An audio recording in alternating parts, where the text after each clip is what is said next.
और चलिए इसी बीच आपको उस वक्त की बड़ी खबर बता दें। यूपी के कई शहरों में एटीएस की छापेमारी, लखनऊ, वाराणसी और आजमगढ़ में एटीएस की रेड।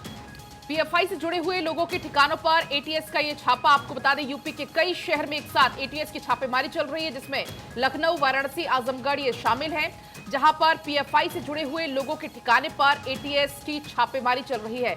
और इस छापेमारी के बाद से हड़कंप लगातार मचा हुआ है, क्योंकि एक साथ कई ठिकानों पर एटीएस छापेमारी कर रहा है। आपको बता दें, कल मेरठ में भी छापेमारी हुई थी और अब आज यूपी के कई शहरों में एक साथ एटीएस की छापेमारी चल रही है। देखिए, एंटी टेरर स्क्वाड यानी कि एटीएस की तरफ से कई जगहों पर छापेमारी लगातार जारी है। और ऐसे में आपको बता रहे हैं फिलहाल लखनऊ, वाराणसी और ऐसे कुछ ठिकाने अलग अलग जगहों पर जहां पर छापा लगातार पड़ रहा है। इससे पहले भी कई बार पीएफआई के जो कार्यकर्ता थे या फिर यूं कहें कि जो बड़े बड़े पीएफआई के समर्थक थे, उन पर, उनके ठिकानों पर अलग अलग जगहों पर रेड हुई और कई बड़ी बातें निकलकर सामने आई थी। अब बड़ी खबर फिलहाल ये कि यूपी के कई शहरों में छापा इस वक्त पड़ रहा है। बिल्कुल महिमा, और इस छापेमारी के बाद से हड़कंप भी लगातार मचा हुआ है, क्योंकि एक साथ कई जगह पर यह छापेमारी हो रही है।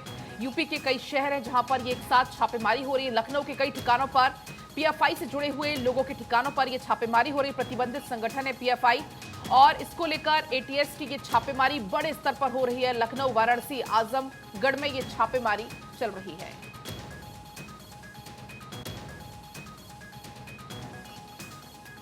तो देखिए, आपको लगातार ये बड़ी खबर बता रहे हैं। लखनऊ, वाराणसी, आजमगढ़ में एटीएस की छापेमारी चल रही है और चूंकि एक साथ इतने बड़े स्तर पर यह छापेमारी होने के बाद से हड़कंप मचा हुआ है, चूंकि कई शहरों में, कई ठिकानों पर एक साथ ताबड़तोड़ छापेमारी वेस्ट यूपी में चल रही है।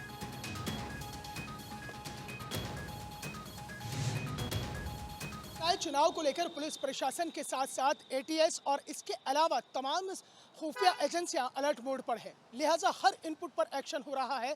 और इसी सिलसिले में शनिवार को एटीएस की टीम ने मेरठ सहित वेस्ट यूपी के तमाम जिलों में ताबड़तोड़ छापेमारी की, जिसमें मेरठ के थाना लिसाड़ी गेट इलाके की शाहजहां कॉलोनी से अब्दुल खालिक अंसारी, जो समाजवादी पार्टी बुलंदशहर का पूर्व महानगर अध्यक्ष है, और इसके अलावा मेरठ से तकरीबन 35 किलोमीटर दूर मवाना कस्बे से मोहल्ला हीरा लाल से मोहम्मद मूसा को गिरफ्तार किया गया है। इनसे काफ़ी देर तक पूछताछ की गई, जिन्होंने कई बड़े खुलासे भी किए हैं। दरअसल इन दोनों ही व्यक्तियों के पीएफआई से जुड़े होने की आशंका जताई जा रही थी और इसी इनपुट पर एटीएस की टीम ने छापा मारा और जो पूछताछ हुई है उसमें इनके पीएफआई से संबंध होने की बात खुलकर सामने आई है। और इसके अलावा जो सीएए और एनआरसी को लेकर हिंसा हुई थी, उसमें भी इनके शामिल होने की पूरी संभावनाएं थी और वो पूरी तरह से सटीक साबित हुई हैं।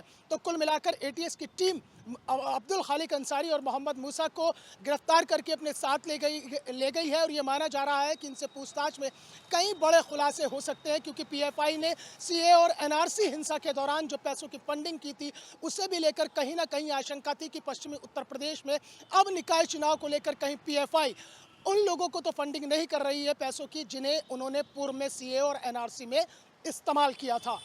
मोहसिन खान, भारत 24, मेरठ।